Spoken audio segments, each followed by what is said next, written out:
dia pernah ketemu dengan aku, memang pengajaran sesat, betul. Itu kata firman Tuhan di dalam Injil, benar, tidak saya pungkiri. Jadi masalahnya di mana? Ya terus? Oke. Ya masalahnya sama kita di Sebenarnya mana? masalah ini muncul ketika iya ini saya ceritakan dulu. Masalah ini muncul dikarenakan adanya orang-orang yang mengaku sebagai utusan dari Tuhan atau mengaku utusan dari Yesus tapi mengajarkan apa-apa yang tidak diajarkan Yesus. Pengajaran sesat artinya sesat itu adalah lawan kata dari orang yang berjalan lurus. Dia tersesat, dia menyimpang. Nih saya analogikan apa ini maksud dengan sesat. Sesat itu kan sama dengan menyimpang gitu. Kalau dalam bahasa Arabnya itu dolalah. Atau dalam istilah besar luas itu fasik, dia keluar dari kata fasako. Nah, maka sepakat kita ya bahwa yang dimaksud dengan sesat itu artinya menyimpang. Nah, kenapa kami bisa membuktikan bahwa penyesat itu adalah Paulus menurut kitab kalian? Karena Paulus mengajarkan apa-apa yang tidak pernah diajarkan nabi-nabi terdahulu. Apa itu? Pengajaran yang sangat krusial bahkan bertentangan adalah membatalkan hukum Taurat. Jangankan nabi-nabi terdahulu, Yesus sendiri mengaku tidak meniadakan hukum Taurat tapi menggenapinya. Menggenapi dengan meniadakan atau membatalkan itu tentu adalah kata yang sangat berbeda. Maka dari situ saja kita sudah bisa lihat bahwa Paulus adalah orang yang mengajarkan untuk membatalkan hukum Taurat, di mana nabi-nabi terdahulu mengajarkan untuk menjalankan hukum Taurat. Maka dari sini bisa kita lihat bahwa Paulus itu menyesatkan gitu. Yang kedua, itu bukti pertama. Yang kedua, Yesus mengatakan supaya muridnya hati-hati dengan ragi Farisi. Apa itu ragi Farisi? Artinya adalah kemunafikan orang Farisi. Dari sini kita bisa mengambil kesimpulan bahwa Yesus mengingatkan untuk tidak percaya kepada penyesat atau nabi palsu. Nah, nabi palsu ini akan dilihat dari buah perbuatannya. Nah, mari kita lihat dalam ayat yang konteksnya secara jelas penyesat. Anda tahu itu dalil dalam Bible tentang perikop ayat penyesat? Ntar ada WA dulu ya dari Pak Hamon. Hamon artinya Ya, nanti Bang, nama Abang kan Hamon. Hamon itu dalam bahasa Spanyol artinya tapi udahlah nggak penting. kita bukan hamon bang. Gini Bu, Iya ya. hamonangan, Iya. kemenangan itu bahasa Batak, kemenangan. Bahasa Batak. Kemenangan. Nah, kalau iya siap. Saya cuma dikasih tahu nih ya. Jangan nih ya, kita lihat nabi palsu ya nih. Kita pakai ayat perikop yang menurut Yesus saja ya, perikopnya aja. Yang satu perikop jelas tentang nabi palsu dan penyesat, oke? Nah, coba Abang buka dalam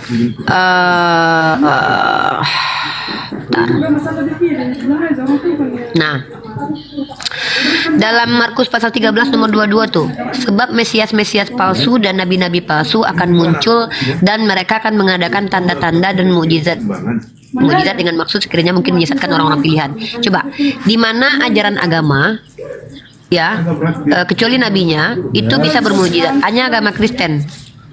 Abang noise banget bang di situ bang. Maksud aku Nggak enak diskusi kalau gini Bu, mujizat di agama Kristen juga nggak berisik sebenarnya banget gitu. hujan soalnya Bu ya. Bentar Bu, biar sama agak menjauh Bu ya. Nggak, itu suara orang. Mungkin kalau pas saya ngomong abang mute aja, jadi kami nggak terganggu gitu. Nanti pas abang mau ngomong baru abang buka.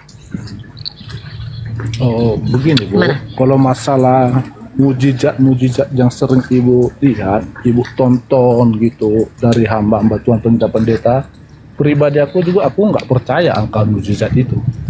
Udah berarti kita sepakat ya bahwa nabi palsu juga bisa bermukjizat. Itu dulu bang yang penting. Kita kesepakatan dulu di sini. Jadi bisa kita analisis bahwa siapa sih aja nabi bisa palsu. bermujizat. Iblis saja bisa bermujizat. Bang, jangan melebar dulu. Kita kan konteksnya nabi palsu, bang. Iya.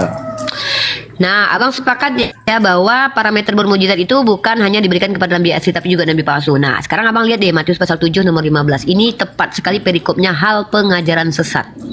Abang buka dulu deh biar abang bisa baca. Ya. Saya mau kalian umat Kristen itu kembali ke kitab kalian. Buka Matius pasal 7 nomor 15. Abang pahami dulu ayat itu, baru abang jelaskan ke saya. Kebetulan kita lagi mengendarai kendaraan ini Bu. Ya udah saya bacakan ya. Bisa minta tolong Bu, Ibu Saya lalu bacakan baca. ya. Ya. Ya, Abang kalau seandainya saya salah membaca, Oke, Bu. Abang boleh tuntut saya ke kantor polisi. Abang lihat dulu YouTube saya, subscribe. Jangan lupa di subscribe, di follow akun saya semua ya. Jangan sampai nuntut lah Bu. Oke lah kalau gitu. Masalah. Hal pengajaran sesat. Waspadalah terhadap nabi-nabi palsu yang datang kepadamu dengan menyamar seperti domba, tetapi sesungguhnya mereka adalah serigala yang buas. Nah, Yesus mengajarkan nabi palsu ini menyamar. Untuk mengajarkan ajarannya dia nyamar. Dia mengaku bagian dari Yesus. Nah, antara Nabi Muhammad dengan Paulus, siapa yang menyamar? Bisa dikatakan menyamar. Nabi Muhammad tidak pernah mengaku orang Yahudi, tidak pernah mengaku dia diutus oleh Yesus. Siapa yang mengaku diutus Yesus? Paulus. Siapa yang mengajarkan ajaran yang konon katanya dari Yesus? Paulus. Siapa yang mengaku bagian dari jemaat Yesus? Paulus. Bisakah dikatakan menyamar? Bisa. Kenapa? Karena awalnya dia adalah pembunuh Stefanus, penyesah jemaat Yesus atau serigala. Nah, lalu di ayat ke-16-nya kata Yesus, saya tidak mau mentafsir ya, tapi kita bertanya aja. Silakan kalian jawab. Kalian punya hak untuk mentafsir ini, kalian punya hak untuk menjelaskan ini, karena saya tidak punya Roh Kudus. Tapi saya menggunakan akal saya untuk menelaah tekstual yang adalah bahasa Indonesia ini.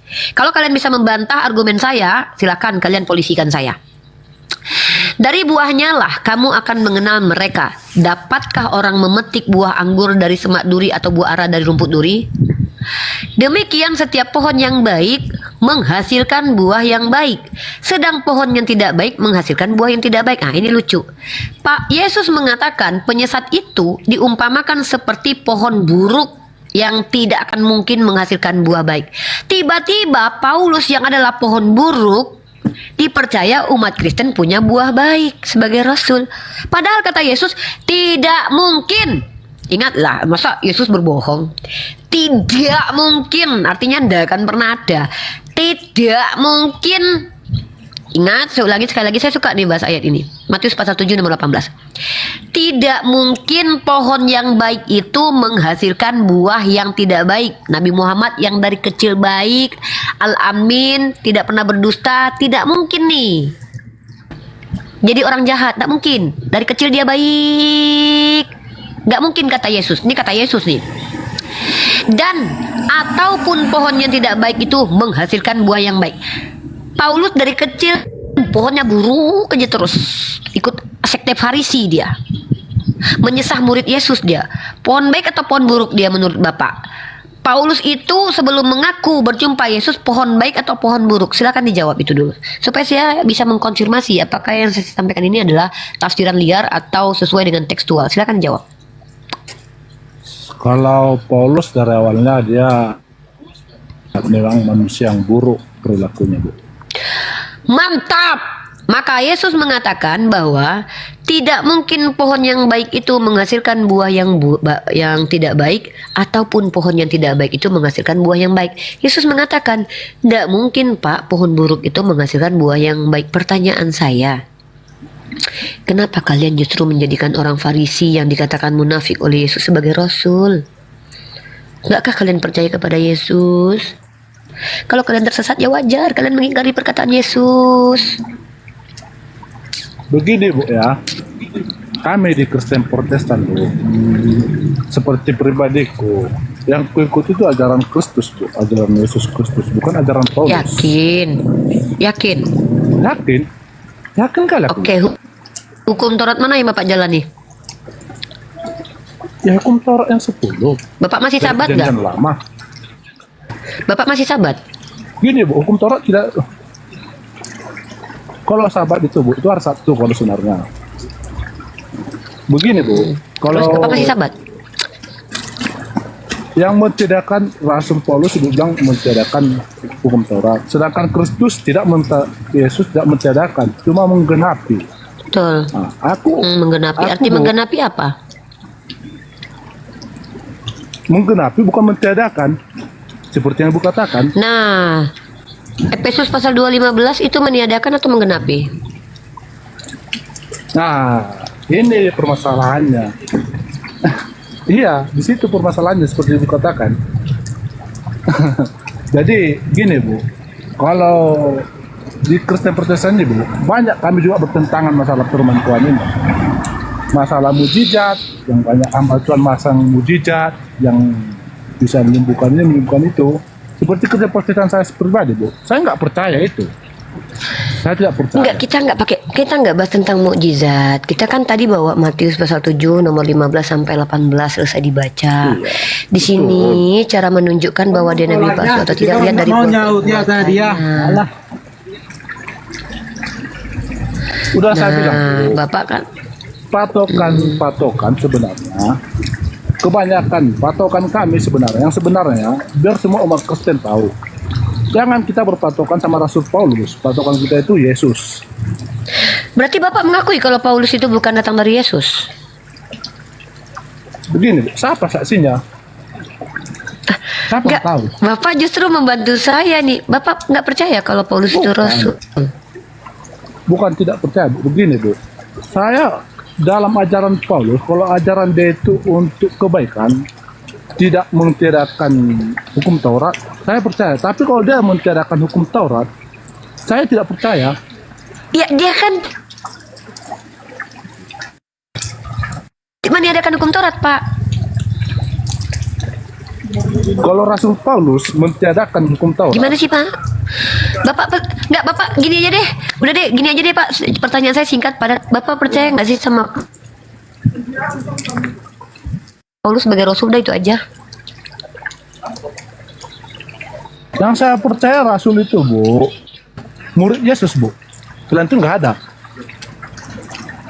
Ya, secara tidak langsung Bapak udah bilang kalau Paulus itu Yang bukan saya rasul. percaya, Enggak? Bu, intinya, Bu, ya, yang saya percaya, Bu, yang diangkat Yesus langsung muridnya, itu Rasul yang saya percaya. Selain itu tidak saya percaya.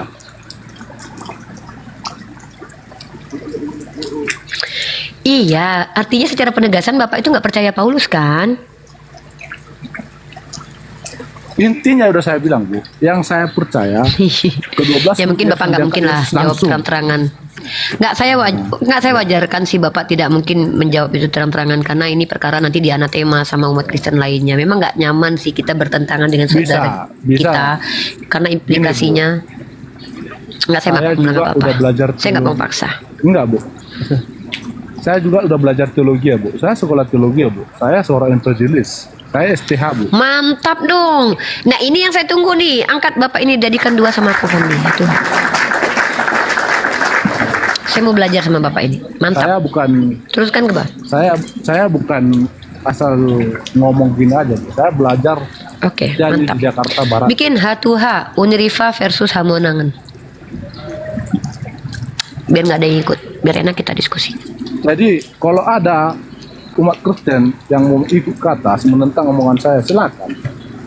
Saya bukan Siap. memperdebatkan begini. Saya enggak. Yang saya akui Rasul itu, yang langsung Yesus itu mengangkat, dia langsung mengatakan. Karena benar kata firman Tuhan juga, siapa yang mengakui pernah ketemu Yesus, itu tidak sangat pungkiri. Itu firman Tuhan, firman Yesus langsung mengatakan itu.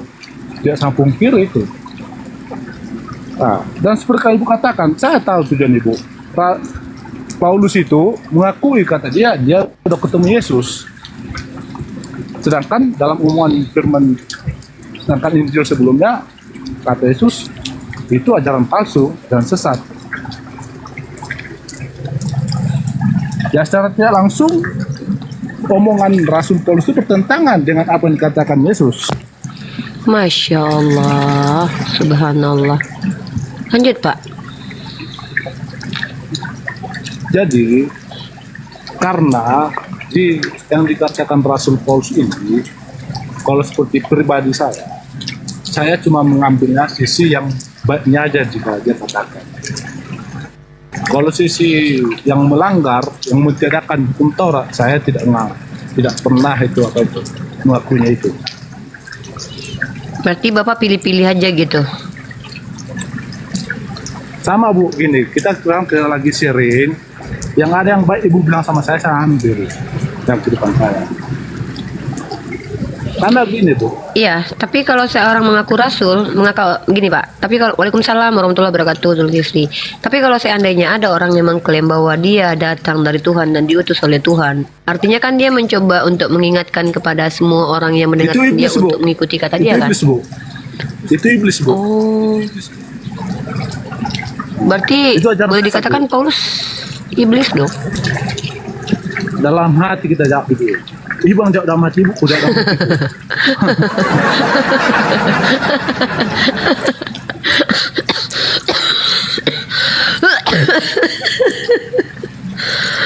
Betul, aku dulu Pak bentar.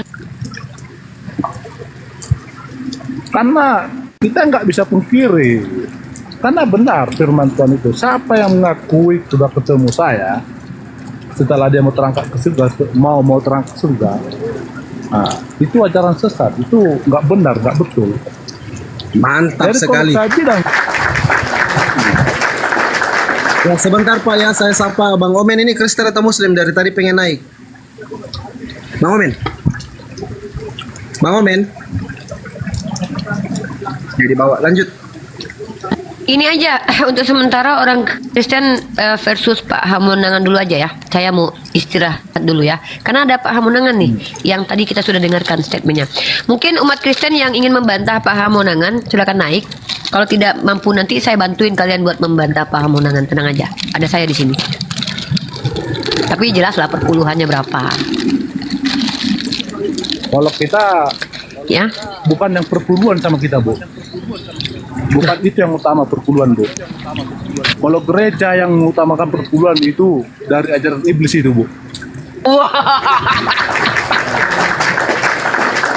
Perlu bagai saudara-saudaraku hamba-hamba Tuhan yang mengutamakan perpuluhan di dalam gerejanya, itu tidak benar. Yang utama itu kasih.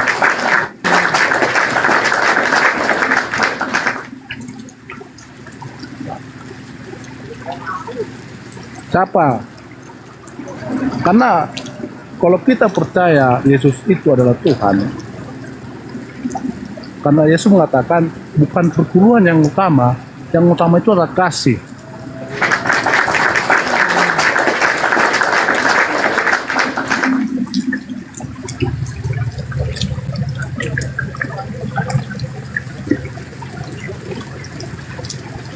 Kalau ada ya saudaraku umat Nasrani juga, umat Muslim, silakan saya bisa ya kita sharing-sharing lah gimana tentang firman Tuhan juga.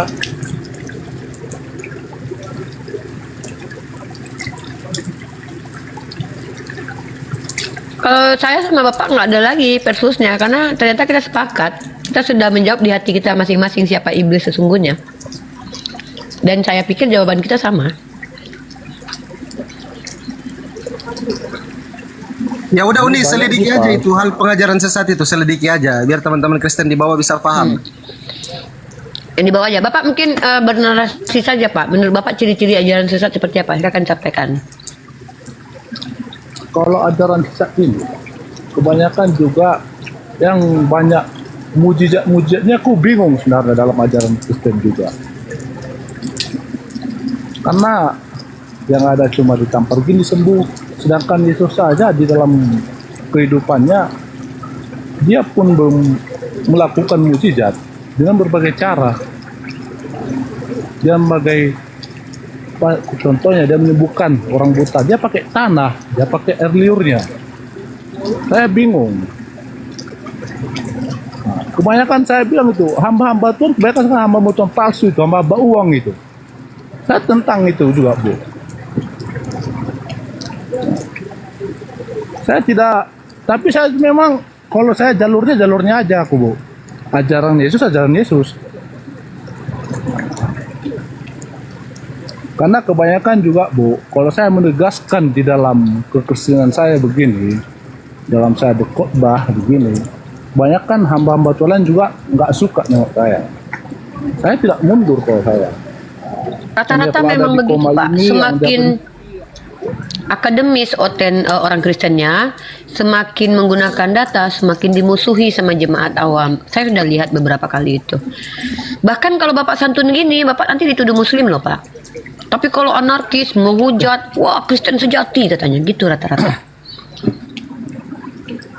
Tidak. Saya tentang bisa lawan tuh gue. Siapapun dulu. Karena pendeta Gilbert aja pernah langsung face to face kami itu ngomong pendeta Stephen Tong yang besar-besar. Tapi Mantap.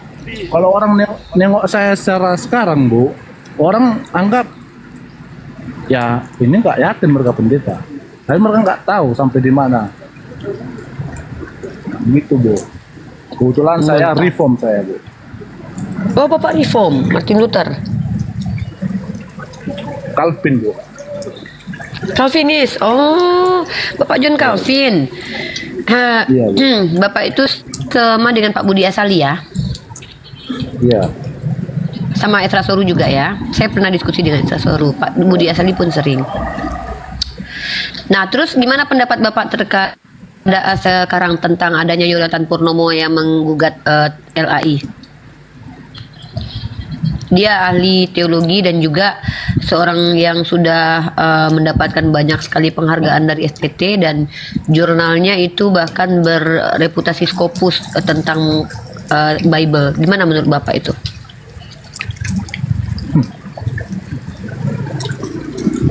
Kalau kita berpendapat tentang orang, Bu, itu langsung kita tujukan orangnya, itu susah nanti, Bu. Enggak, itu bukan orangnya yang ditanggapi, tapi argumen dia yang mengatakan bahwa ada 6.000 kesalahan di terjemahan baru gitu, dan itu LAI menggunakan kitab yang tidak kanon, yaitu Codex Sinaiticus, sementara yang kanon itu adalah teks Bizantin. Menurut Bapak gimana itu pendapat Bapak sebagai seorang teolog? Maksudnya Alkitab ini ya, Bu, gitu. Ya, Bible LAI ini direvisi kan jadi TB2 tuh. Ternyata setelah ditelusuri TB1 dan TB2 banyak ketidaksamaan. Yang cetak dengan elektroniknya juga tidak sama. Nah, artinya jangankan kita bicara tentang kodifikasi atau kanon, yang jelas-jelas sama aja tuh udah beda tuh. Nah, apalagi ketika Yonatan Purnomo mengatakan bahwa LAI sama dengan kitabnya Saksi Yehova menggunakan kitab yang tidak kanon, yaitu menggunakan Codex Sinaiticus, di mana Codex Sinaiticus itu ketika ada di dalam di dalam Codex itu ada 2 kitab yang dibuang oleh terjemahan baru, artinya tidak mengikuti Sinaiticus. Maka Yonatan Purnomo mengatakan teks Bizantin yang paling benar, kurang lebih seperti itu, karena itu yang kanon. Nah, pendapat Bapak gimana dengan kitab LAI yang beredar saat sekarang ini yang digugat oleh banyak pihak? Kalau dia sesuai data, Bu, sesuai bahasa aslinya yang dia katakan, Bu, bisa jadi itu benar, Bu. Kalau Nah, ini sesuai Pak, saya data, kasih sesuai Bapak bahasa videonya, aslinya, kita dengarkan videonya ya. ya. Bapak boleh mencari tahu di namanya itu Biblikos Biblical Center. Nama tokohnya adalah Yonatan Purnomo. Nah, terus kalau kita lihat di videonya ada beberapa seminar nih. 24 bukti yang tidak mungkin dibantah. Terus kalau kita lihat di sini Alkitab tidak kanon nih. Pembuktian 6.500 kesalahan Alkitab tidak kanon. Ini ada di YouTube Yonatan Purnomo Biblikos Biblical Center. Mari kita dengarkan dulu pernyataan dari Pak Yonatan Purnomo ya, supaya kami tidak dituduh sebagai orang yang asumsi.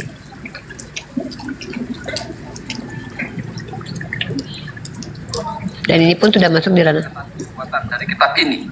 Jika seseorang menerbitkan oleh LAI tahun 2023, itu jawabannya kebalikannya, Bapak Ibu sekalian. Aku tidak mau, tetapi kemudian dia menyesal dan pergi.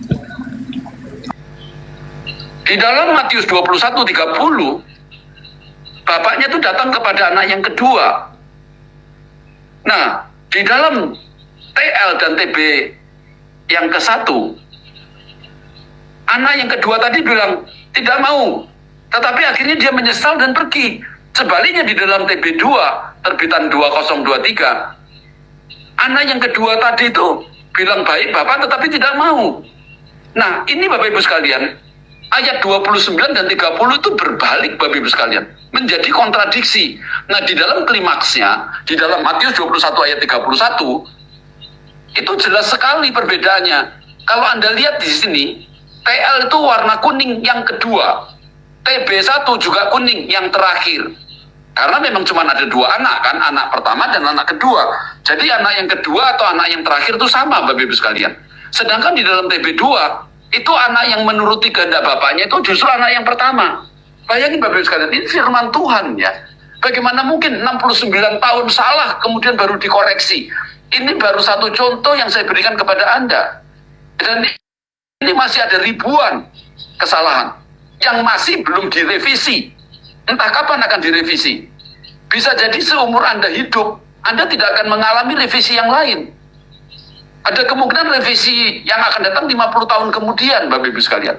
Jadi Anda nanti akan dibayang-bayangi menggunakan Alkitab yang tidak kanon, yang banyak salahnya, dan Anda tidak tahu salahnya di mana.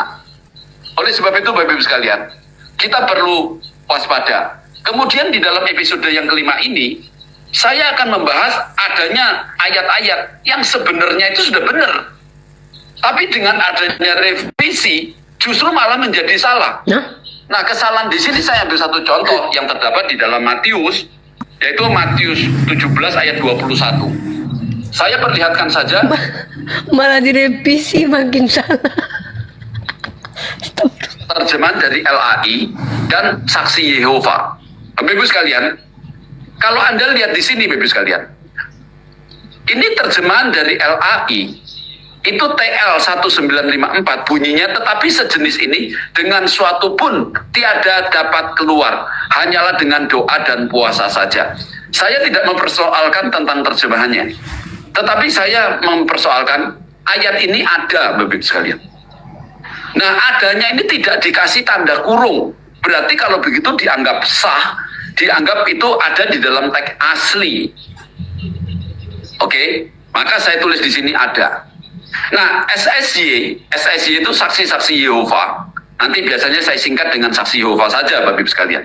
Nah, di dalam SSY 1, nah istilah 1 dan 2 ini, Bapak Ibu sekalian, itu buatan saya sendiri untuk membedakan antara terjemahan saksi Yehova yang pertama dengan yang sudah direvisi tahun 2013.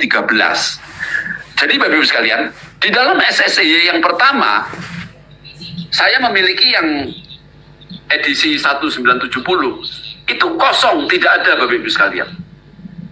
Artinya apa? Ayat ini tidak pernah dipakai. Itu dibuang berdasarkan teks WHNU dan Sinaiticus. Itu ayat ini memang dibuang, nanti saya akan buktikan. Nah, Dibuang. tahun 70 kitabnya Saksi Yehova itu tidak ada, Bapak Ibu sekalian. Yang aneh, nanti TB1 keluaran dari LAI yang dikeluarkan pada tahun 1974, ayat ini masih ada, Bapak Ibu sekalian, tapi ditaruh di dalam tanda kurung. Nah, Bapak Ibu kan tahu kan, itu tanda kurung itu di dalam setiap terjemahan, terutama Alkitab baik Barat maupun Indonesia. Itu artinya ayat yang diberikan tanda kurung tadi itu ayat yang dipertanyakan atau ayat yang diragukan kebenarannya karena dianggap tidak ada di dalam teks aslinya. Oleh sebab itu diberi tanda kurung. Mungkin ini untuk memenuhi permintaan beberapa orang, ya. Nah, ini menurut saya ini menjadi tidak tegas, menjadi banyak pertanyaan dari orang-orang non-Kristen. Kenapa ada ayat-ayat yang diberikan dalam kurung? Menurut saya Alkitabnya Saksi Yehova itu jauh lebih tegas dibandingkan terjemahan LAI. Aduh. Banyak orang-orang non-Kristen mempertanyakan kenapa diberikan. Mungkin itu dulu sih Pak. Bapak kalau ingin nonton lengkapnya Bapak coba Bapak di Biblikos Biblical Center. Kenapa saya selalu mengutip perkataan Yonatan Purnomo? Karena untuk saat ini salah satu ahli dengan reputasi seperti itu ya Pak Yonatan Purnomo, kecuali memang sudah ada tandingannya tuh.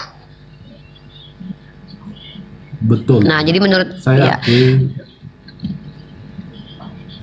akui Bapak Yonatan Purnomo itu ahli kitab. Nah, aku gini Bu, kebanyakan hamba-hamba Tuhan di Kristen juga seperti kami, mereka tidak belajar duluan tentang bahasa Ibrani, bahasa Yunani, bahasa asli dari kitab. Kalau kita udah belajar bahasa asli dari kitab Bu, banyak memang kosa-kosa kata dalam bahasa Indonesia ini yang perlu, yang kurang lengkap gitu Bu. Saya akui memang banyak di kitab cetakan itu Bu yang kurang, banyak saya akui, banyak sekali. Aduh. Nah, jadi terkadang kami juga pendeta-pendeta hamba Tuhan juga kadang hanya asal berpatokan sama cetakan bahasa Indonesia saja. Sebenarnya kalau mereka hamba Tuhan yang sebenarnya Bu, mereka harus berpatokan sama bahasa aslinya. Oke, ini Pak, karena saya juga mau makan malam nih Pak. Saya senang sekali ngobrol sama Bapak, tapi tidak ada hal yang perlu saya debatin ke Bapak, kecuali Bapak membawa klaim. Mungkin satu pertanyaan logik ingin saya sampaikan ke Bapak, bukan ingin mengajak Bapak menjadi Islam, tidak, tapi hanya membangun critical thinking, karena Bapak seorang akademisi. Maka pertanyaan saya sangat simpel, taruhlah ini pertanyaan dari seorang mahasiswi kepada dosennya ya Pak. Ya, Pertanyaannya begini Pak. Ketika firman Tuhan, kita percaya bahwa firman Tuhan ini dijaga oleh Tuhan atau dibimbing oleh Roh Kudus, namun Bapak mengakui dengan sadar dan Bapak sendiri yang bilang bahwa kitab suci Bapak memiliki banyak kesalahan. Probabilitas kesalahan ini maka tentu akan ada kemungkinan kesalahan lainnya. Ada dua pertanyaan saya. Yang pertama adalah bagaimana metode Bapak sebagai umat Kristen menentukan mana yang benar mana salah? Kedua, kenapa masih menerima kitab ini sebagai kitab suci sementara sudah ada kesalahannya? Ibarat kata ketika Bapak meminum kopi sudah ada racunnya, apakah Bapak akan meminumnya? Sementara Bapak sudah tahu walaupun ada setitik racun di dalam kopi itu. Apalagi ini berkaitan dengan keimanan. Jadi pertanyaan saya ada dua, saya ulangi. Apa metodologi untuk membedakan mana benar masalah dalam kitab Bapak yang Bapak gunakan? Yang kedua, kalau sudah ada kesalahan dalam kitab itu, kenapa masih dikatakan kitab suci? Mungkin itu dua pertanyaan saya ingin Bapak jawab. Tetapi kembali lagi, pertanyaan ini bukan untuk merendahkan Bapak sebagai umat Kristen, tapi sebagai bentuk saya ingin menunjukkan bahwa kita adalah manusia yang memiliki critical thinking, yang betul-betul akademis dalam mengimani sesuatu yang bukan hanya karena imani saja. Kecuali memang Bapak bilang Bapak imani saja, maka saya berhenti diskusi dengan Bapak. Silakan Pak. Oh, oke Bu, itu pertanyaan yang sangat luar biasa.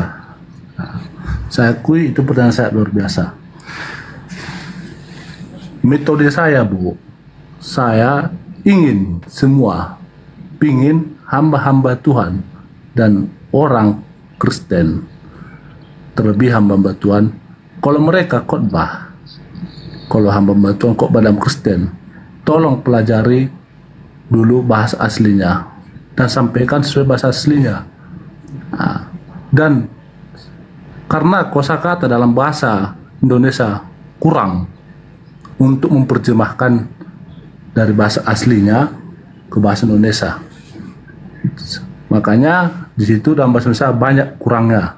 Jadi pendeta-pendeta hamba Tuhan, tolong pelajari dulu bahasa aslinya, baru dikhotbahkan dengan benar.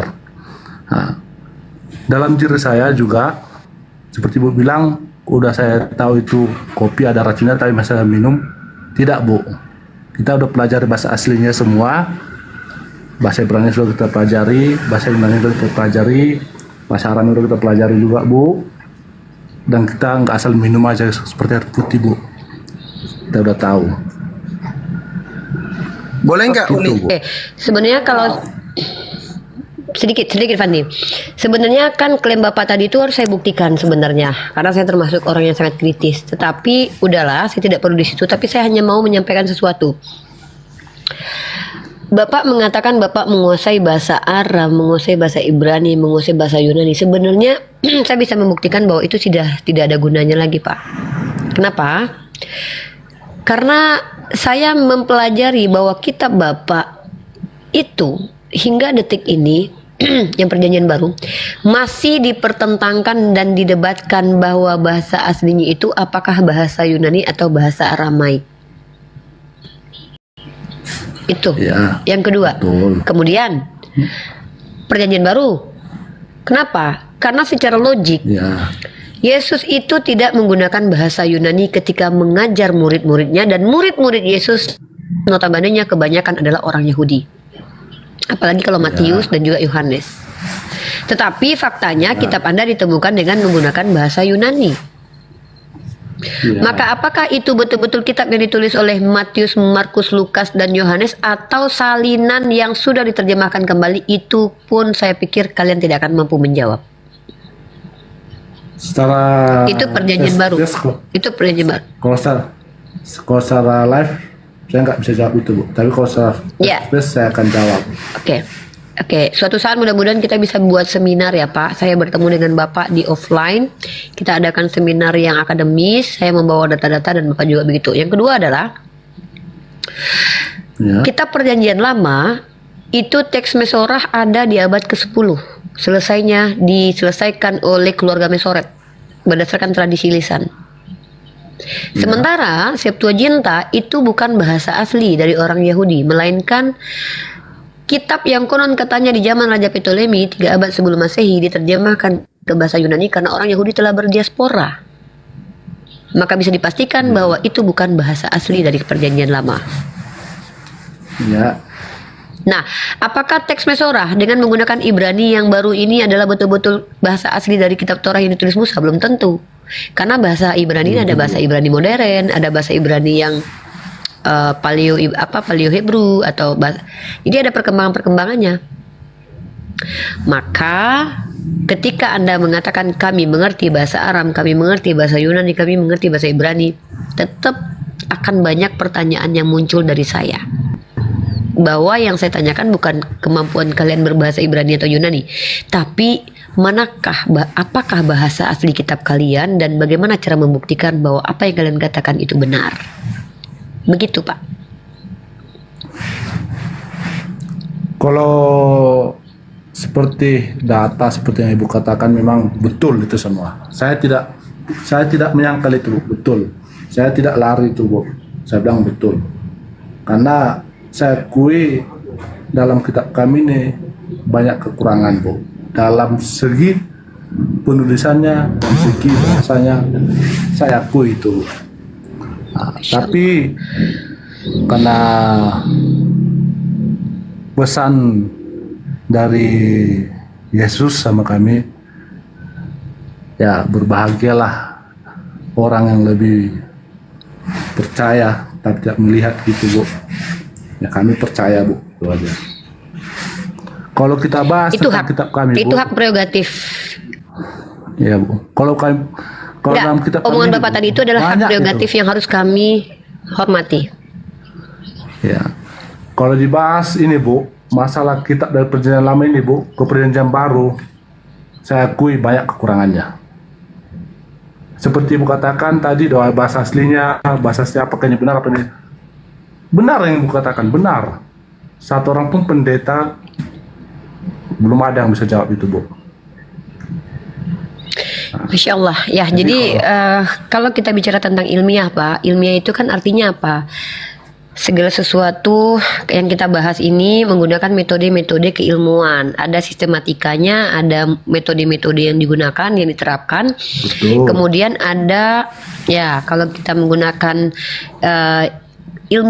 sesuatu yang ilmiah dalam pembuktian, maka kita bisa menggunakan ilmu-ilmu yang sudah ada. Contoh pendekatan linguistik, ya, hermeneutik dengan melakukan pendekatan linguistik. Kalau dalam istilah kata dalam bahasa Al-Qur'annya adalah mengenal ilmu balaghah.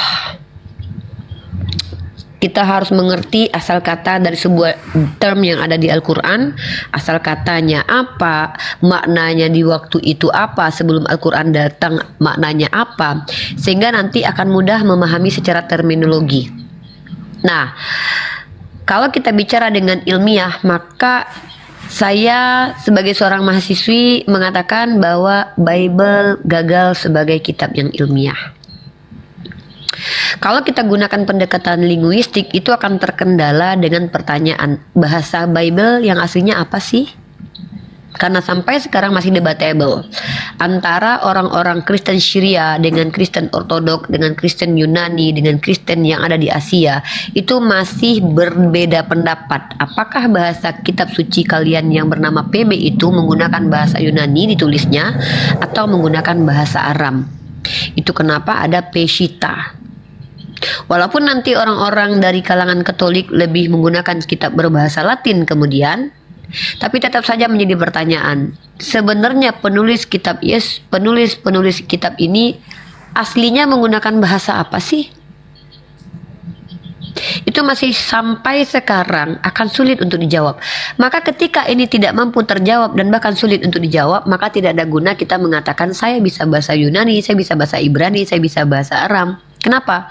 Karena pada akhirnya yang akan dites dengan kemampuan 3 bahasa ini itu sudah gagal sebagai kitab yang ilmiah. Atau mungkin analoginya begini deh. Saya bisa misalnya gini, saya sudah tahu teori menggunakan pakai mobil ya. Saya sudah tahu teorinya, saya sudah kuasai teorinya. Saya sudah tahu teori menggunakan sepeda. Saya sudah ada teori menggunakan sepatu roda. Tapi ternyata saya tidak punya kaki. Ya. Jadi percuma gitu loh. Tidak akan bisa diimplementasikan ilmu saya yang menguasai bahasa, yang menguasai bisa setir mobil secara teori, bisa menggunakan sepatu roda secara teori. Tapi itu tidak akan bisa diimplementasikan karena saya tidak punya kaki. Sama seperti itu, Bapak mampu berbahasa Yunani, berbahasa Aram dan berbahasa Ibrani, percuma tidak akan bisa diimplementasikan karena kitab suci Bapak tidak tahu bahasa aslinya apa. Nah, maka saya katakan bahwa kenapa jarang 6 tahun berdiskusi dengan umat Kristen, jarang saya bisa mendapatkan wawasan yang ilmiah dari umat Kristen karena stagnan di ranah ilmiah itu. Kalau yakin, percaya, itu masuk dalam ranah spiritual, intern. Saya sebagai warga negara Indonesia yang baik, kita terikat undang-undang, kami hargai Bapak dengan keyakinan Bapak. Bukan berarti saya hargai agama Bapak, karena saya menghargai Bapak dengan keyakinan Bapak. Ya. Tapi dalam ranah diskusi ilmiah, maka saya selalu menuntut apa-apa yang memang harus ilmiah. Kecuali kita sepakat tadi bahwa kita bicara antara doktrin by doktrin. Maka kalau kita bicara doktrin by doktrin, kita tidak pernah akan berdebat. Paling kita hanya akan bilang, Bapak percaya apa? Oh, saya percaya ini. Oh iya, kalau saya percaya ini Pak. Selesai sampai di situ. Ya, tapi kalau kita diskusi ilmiah, maka harus ada ranah siapa, mengapa, di mana, bagaimana, dan itu harus dijawab. Itu kenapa ada perbedaan antara sejarah dengan dongeng. Dongeng itu dongeng itu adalah informasi yang tidak mampu menjawab siapa, mengapa, di mana, bagaimana, atau 5W 1H. When, who, where, why, how. Satu lagi itu kurang. Tapi kalau Al-Quran bisa menjawab semuanya itu. Contoh, saya bicara ilmiah ini dari Nabi Muhammad ke ini ya, karena Al-Quran itu 2 dimensi, transenden dan dimensi iman, metafisik dan fisik. Bahkan isi Al-Quran pun 2 dimensi, ada goib dan ada yang tidak goib. Nah, dari Nabi Muhammad itu bisa dipastikan ilmiah karena memiliki ranah keilmuan. Contoh, dari Nabi Muhammad kenapa kami bisa percaya itu adalah firman Tuhan? Karena manusia ini secara kredibilitas kredibel. Kenapa dikatakan kredibel? Karena secara karakter tidak ada satupun orang yang bisa membuktikan kalau orang ini pernah berbohong. Maka sebagai pemberi informasi dia kredibel, kecuali sudah ada bukti bahwa dia pernah berbohong. Kedua, informasi yang diturunkan oleh Nabi Muhammad ini memiliki parameter. Apa itu? Pertama, dijaga dengan hafalan. Kedua, dihafalkan oleh banyak orang, diikat oleh penghafalan banyak orang. Keempat, diikat dengan cara adanya manuskrip, teks tertulis. Nah, jadi banyak yang telah menjadi kunci-kunci supaya statement ini benar, dikatakan benar. Karena benar sendiri adanya persesuaian antara klaim dengan yang diklaimkan, dengan realitas. Maka Al-Quran ini secara transmisi itu ilmiah penjelasannya. Tapi kalau Bible, dia gagal di situ. Pertama, siapa penulis Bible? Sampai saat ini Katolik sendiri mengatakan tidak jelas dan tidak pasti. Al-Quran bisa. Siapa penulis Al-Quran pertama kali? Zaid bin Sabit, Ubay bin Ka'ab, Ibnu Mas'ud. Saya bisa sebutkan nama mereka dan saya tahu siapa mereka. Oh, dan saya tahu siapa orang tua mereka. Kita punya data-datanya. Lalu, kenapa ditulis? Ada latar belakangnya. Ketika ada perang, kemudian terjadi banyak yang hafiz Al-Quran meninggal, maka Umar Ibnu Khattab mendatangi khalifah pada waktu itu. Ya, saya bisa ceritakan itu. Tapi kalau ditanya kepada Orang Kristen, coba ceritakan latar belakang penganunan dan penulisan Bible. Tidak mampu dijelaskan karena tidak ada literasinya. Itu bagaimana? Lalu tadi siapa, bagaimana, dan apa? Apa itu Al-Quran? Al-Quran adalah firman Allah, perkataan Allah.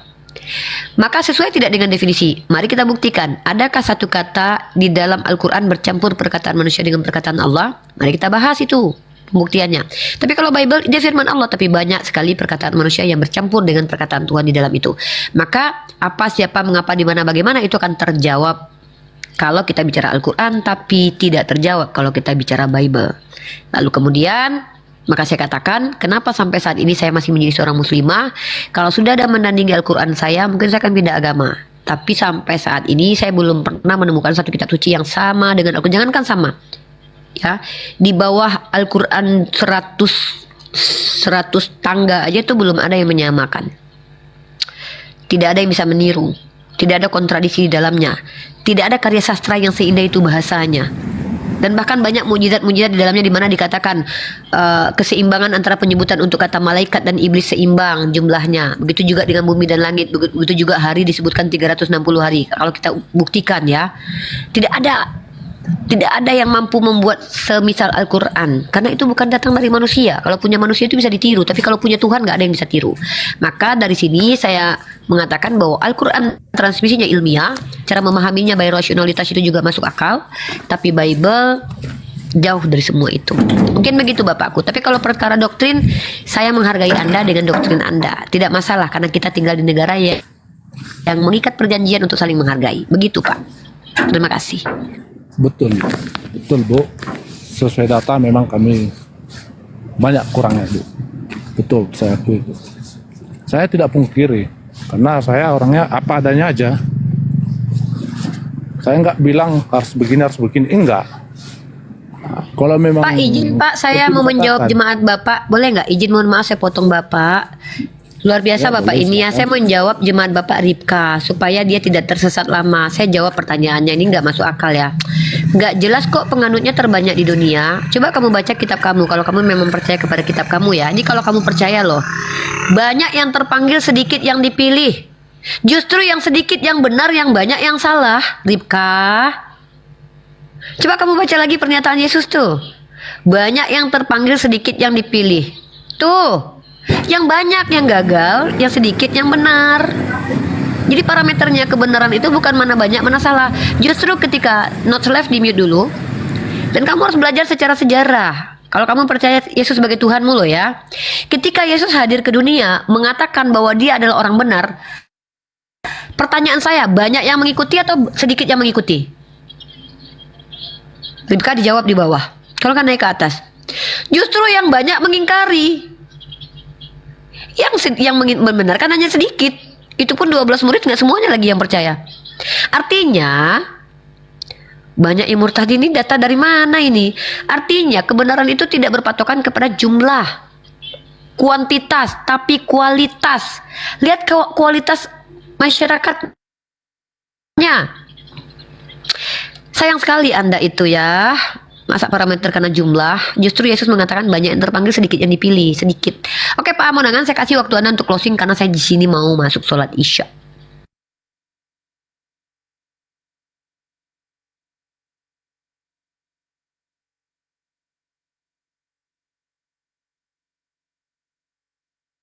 Pak Hamonangan, silakan dibuka mic-nya Bapak, closing statement. Ya, abis ini kita baca not slave ini muslim atau non muslim nih.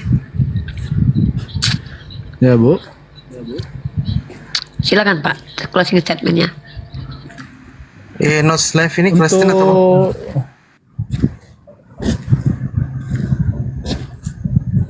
silakan ngomong dulu Bang Not Slave. Ya, monitor. Kristen ya?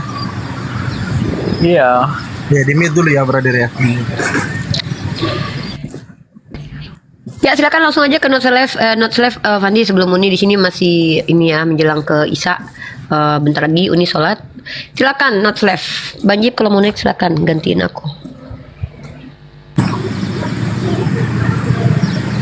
Benar, sebelum Yesus disalib, memang sedikit yang mengikut dia sebab mereka mempunyai pengertian yang salah mengenai Mesias. Mereka berfikir Mesias datang untuk memulihkan kerajaan Daud. Tetapi sebaik saja Yesus bangkit balik daripada kematian, ribuan orang Yahudi pada hari Pentakosta saja, khotbah Petrus, 3.000 orang Yahudi menerima Yesus. Selepas Gimana itu tertulis itu? 4.000. Kisah Para Rasul 2. Dan selepas itu Kisah Para Rasul 2. Ya, Kisah Para Rasul 2 nomor pada hari Pentakosta Petrus berkhotbah. Kisah Para Rasul 2 nomor berapa? Nih sini saya contohkan kalau diskusi nggak dengar handset nih. Jadi klaim bombastis yang mengatakan bahwa banyak orang Yahudi yang berpindah keyakinan menjadi Kristen itu adalah dusta terbesar di abad ini. Kenapa? Jangankan saat dulu, saat ini aja kita bisa lihat tidak ada satupun umat Yahudi yang percaya bahwa Yesus jangankan jadi Tuhan, jadi Mesias aja ditolak, apalagi jadi Tuhan. Jadi ketika ada orang Kristen yang mengklaim ada 4.000 atau 5.000 orang Yahudi mengaku Yesus sebagai Tuhan, itu adalah klaim dusta. Karena tidak pernah ada klaim Yahudi manapun yang bahkan jangankan menerima Yesus sebagai Tuhan, menerima sebagai Mesias ada pun tidak. Jadi itu adalah contoh kalau kita diskusi tidak mendengarkan orang lain bicara. Maka saran saya kalau berdiskusi gunakan handset baru bicara. Kalau hanya menggunakan mikrofonnya tapi tidak menggunakan handset, ini saya contohkan lagi nih. Jadi kalau ada orang-orang Kristen yang mengklaim bahwa orang Yahudi itu menerima Yesus sebagai Tuhan, itu adalah klaim dusta yang luar biasa. Jangankan di tahun 2024, zaman dahulu saja banyak orang Yahudi yang ingin membunuh Yesus. Maka ketika orang Yahudi percaya Yesus mati di tiang salib sebagai pemenuhan penubuat bahwa dia adalah nabi palsu, tiba-tiba ada orang yang mengklaim bahwa orang Yahudi menerima Yesus sebagai Tuhan.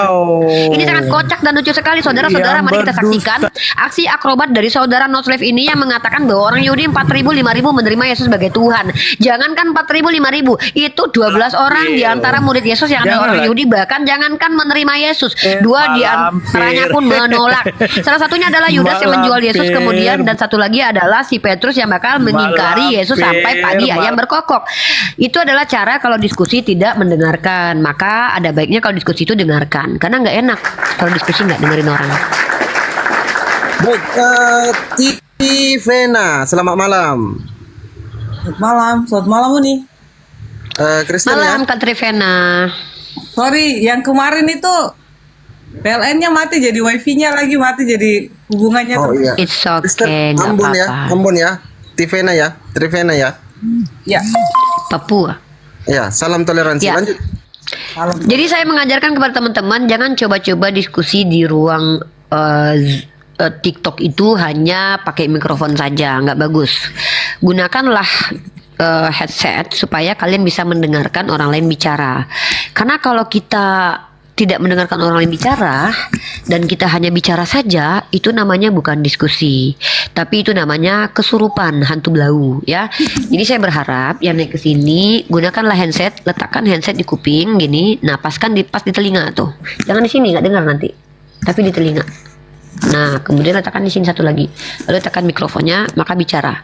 Maka kita akan terjadi diskusi seperti ini. Coba, ini contohnya yang bagus. Halo, selamat malam Kak Trivena, waktu Indonesia bagian timur. Selamat malam Uni, waktu Indonesia bagian timur. Itu adalah contoh diskusi yang baik teman-teman, di mana kami saling menyahut satu sama lain, tidak saling nyerocos dan hanya bicara tanpa mendengarkan orang lain bicara. Nah kalau ingin diskusi, tirulah seperti saya dan Kak Trivena, menggunakan handset yang diletakkan di telinga, menggunakan mikrofon yang diletakkan di mulut. Kak Trivena sudah makan? Sudah. Terima kasih. Mantap. Artinya Kak Trivena menggunakan headset karena mendengarkan suara saya. Jadi teman-teman, tirulah diskusi-diskusi yang seperti ini. Jangan ditiru diskusi seperti yang dilakukan oleh pria tadi, di mana handset diletakkan di mana, mic-nya diletakkan di mana. Akhirnya apa yang terjadi? Terjadi debat kusir atau debat tidak bermanfaat. Dari ilustrasi tadi sudah belajar bukan cara diskusi yang baik ala Uniriva? Slebel. Terima kasih. Kak, aku mau makan malam dulu. Ya, Monggo. jadi aku mau makan malam dan aku mau istirahat dulu. Kakak mau diskusi sama Fandi boleh? Nanti kita sambung lagi aja Fandi. After Isya kita live lagi dengan tema transmisi kitab atau apa ya? Apa Fandi mau tema apa? Fandi Ahmad. Uni, saya juga kalau Uni lagi makan saya turun aja karena diantara semua para yang suka untuk diskusi saya lebih cocok dengan Uni jadi sama. Siap. Kata Rifena nanti kita berbagi informasi aja ya. Siap. Baik, mungkin saya turun juga kalau Apa kau Yani?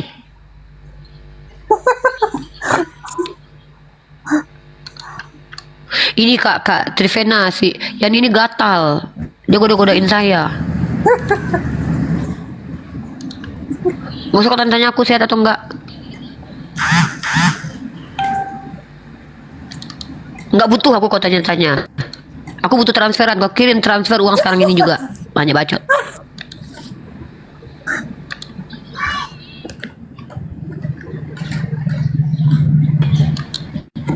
nomor rekening saja jangan. Kau telepon aku. Oke. Nomor rekening kau minta, baru ku kasih.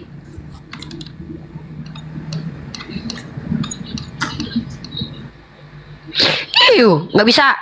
Lewat Fandi. Fandi, kirimkan nomor rekening Uni ke dia. Minta nomor Fandi.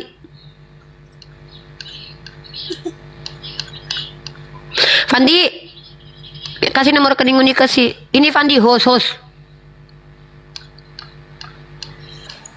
Ih, kangen. Colok hidungmu. Turunkan orang ini.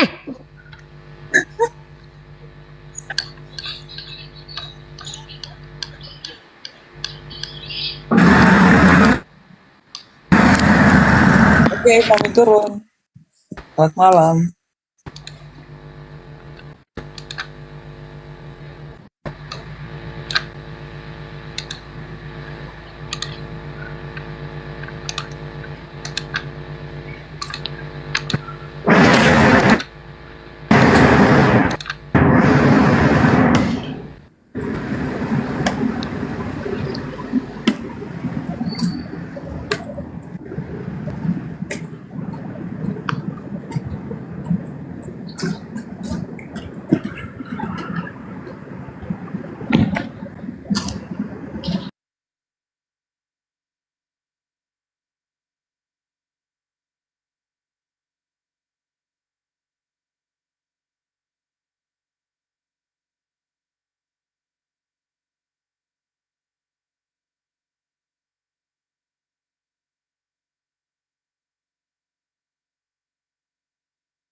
Woi, kok kenapa ini terpental semua? Alamak.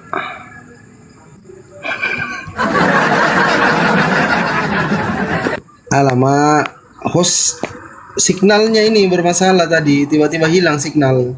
Aduh. Teman-teman yang di bawah kedengaran suara saya kan? Iya, kedengaran bang, kedengaran. Signal saya, woi. Gimana bang? Pejantan. Bang Pejantan ini Kristen kan? Bang Pejantan.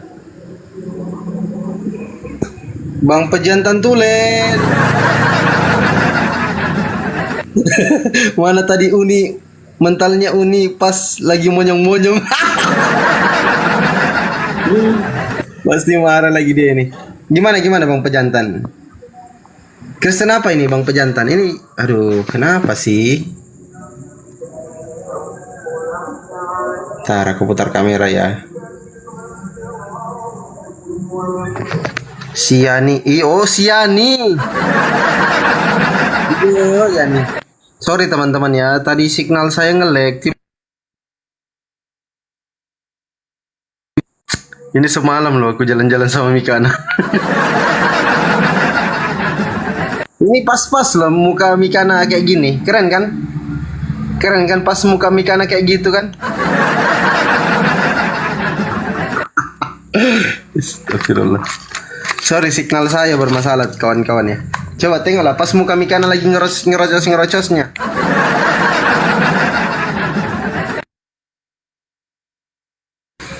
Kayak kerasukan. Aku lama loh, sekitar setengah jam di Komal dia. Teman-teman di bawah semua typing Fandi win.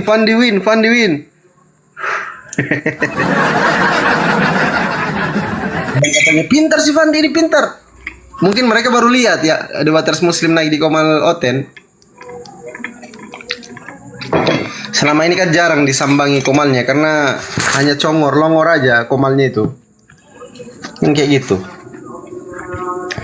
Silakanlah kita jam-jam untuk kawan muslim, silakan kawan-kawan muslim naik. Ini kita kasih jadwal untuk kawan-kawan muslim lagi naik, silakan. Bang Abacia kalau mau naik Bang